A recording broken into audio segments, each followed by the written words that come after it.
প্রায় দেড় যুগের বেশি সময় ধরে চলচ্চিত্র জগৎ কাটিয়ে অবশেষে নারী উদ্যোক্তা হয়েছেন জোয়েনা ফিরদৌস মিতুল। প্রতিষ্ঠানের নাম দিয়েছেন আহ্লাদ ফ্যাশনস, যেখানে তৈরি হয় হাতের তৈরি রং বেরঙের নানান জিনিস, কাঁচামাল ও পাট দিয়ে তৈরি হয় পরিবেশ বান্ধব বিভিন্ন রকমের ব্যাগ। নান্দনিক ডিজাইনের এসব পণ্য এখন জাপান, ইউএস, নেদারল্যান্ড, লন্ডন সহ যাচ্ছে বিভিন্ন দেশে। বিশ্ববিদ্যালয়ের গণ্ডি পেরিয়ে ইট পাথরের শহর ছেড়ে ফিরে আসেন নিজের শেকড় রংপুরে। 2019 সালে বন্ধুর সহযোগিতায় একটি সেলাই মেশিন আর 50,000 টাকা পুঁজি নিয়ে নিজেই হস্তশিল্প পণ্য তৈরি করেন। করোনা মহামারীর কারণে থমকে যায় কাজ, কমে আসে পুঁজি। পরিবারের দায়িত্ব, নিজ প্রতিষ্ঠান এবং সমাজে নারীদের এগিয়ে নেওয়াই যেন তার স্বপ্ন।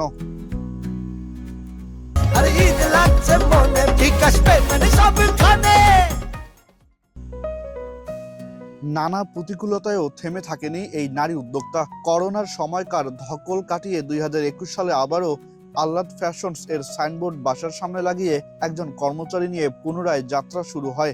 দীর্ঘ এই পথ চলায় সব প্রতিবন্ধকতা ছাড়িয়ে পেয়েছেন সফলতার দেখা। এখন দেশের গণ্ডি ছাড়িয়ে বিদেশেও যাচ্ছে তার পণ্য।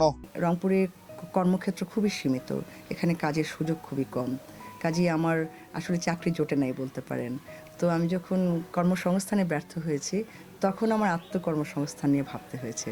তখন নিজের কর্মের জায়গাটা নিজের সৃষ্টি করার জন্য আমার উদ্যোগ নিতে হয়েছে এবং সেই জায়গায় আমার প্রস্তুত হতে হয়েছে, ভাবতে হয়েছে এবং শেষ পর্যন্ত আমি আসলে আহ্লাদ ফ্যাশনসের মতো এই প্ল্যাটফর্মটার সঙ্গে নিজেকে একসময় যুক্ত করতে পেরেছি। রংপুরের মিঠাপুকুর উপজেলার প্রত্যন্ত গ্রামের কৃষক পরিবারের জন্ম জোয়েনা ফিরদৌস মিতুলের।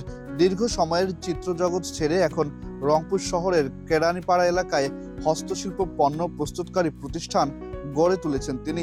বর্তমানে তার প্রতিষ্ঠানে কাজ করছেন 12 থেকে 15 জন শ্রমিক। এর বাইরে গ্রামে বসে প্রায় 80 জন নারীর কর্মসংস্থান সৃষ্টি হয়েছে।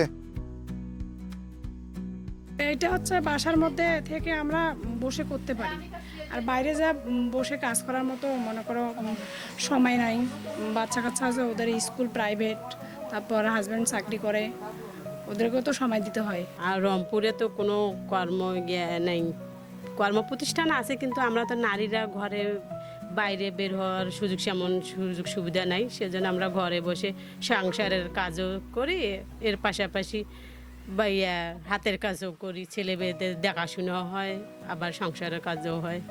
আমরা আমাদের আত্মীয় স্বজনের মাধ্যমে কিছু কাজ আমাদের নিয়ে যে দিয়েছে, আমরা সেগুলো সফলতা করেছি, সেলাই করে দিয়েছি। আমাদের হাতের কাজ পছন্দ করছে আপা, তাই আমরা এখান থেকে কিছু কিছু কাপড় নিয়ে যাই, আবার সেলাই করে এখানে হাতের কাজ বুঝে দিয়ে যাই, কিছু পণ্যও পাই। এটা আমাদের সংসারের অনেক উপকারে আসে।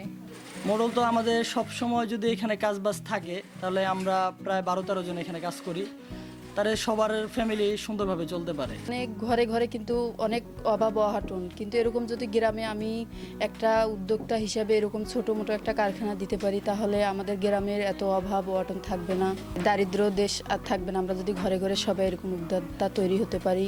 2025 সালে সাফল্য স্বীকৃতি হিসেবে তিনি পেয়েছেন জাতীয় SME উদ্যোক্তা পুরস্কার।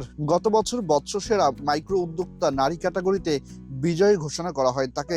বিভিন্ন প্রতিষ্ঠান কাজ করছেন, সরকারি প্রতিষ্ঠান আমাদের উদ্যোক্তাদের উন্নয়নের জন্য। সেক্ষেত্রে SME ফাউন্ডেশন ভালো কাজ করছে বলে আমি মনে করি।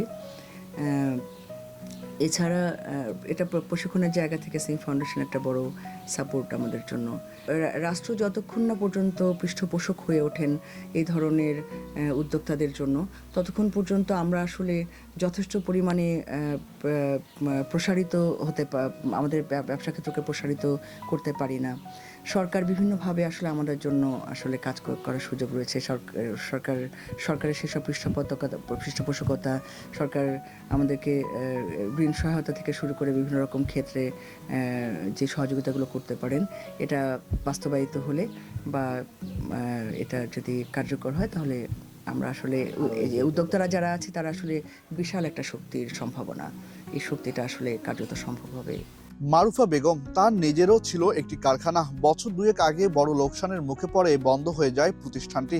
এরপরে যোগ দেন এই প্রতিষ্ঠানে। তারপরে এখান থেকে স্যাম্পল করে আমরা গ্রামে গ্রামে দিই, গ্রামে যে মহিলারা আছে ওইখানে দেই। কিন্তু আমাদের প্রশিক্ষণ আমরা নিজের অর্থ ব্যয় করে প্রশিক্ষণ দিয়েছি, দিয়ে আমাদের 4 গ্রাম মিলে 80 জন মহিলা হয়েছে। ওগুলোকে আমি মানে এখানে কাজ নিয়ে আসা, ওখানে ওদেরকে বুঝে দিই, কাজ আবার ডেভেলপমেন্ট করে আবার নিয়ে আসি এখানে। ইচ্ছাশক্তি থাকলে অনেক কিছুই করা সম্ভব, তার জীবন্ত উদাহরণ রংপুরের আহ্লাদ ফ্যাশনসের নারী উদ্যোক্তা মিতুল। দেশের গণ্ডি পেরিয়ে বিদেশের মাটিতে ছড়িয়েছে সুনাম।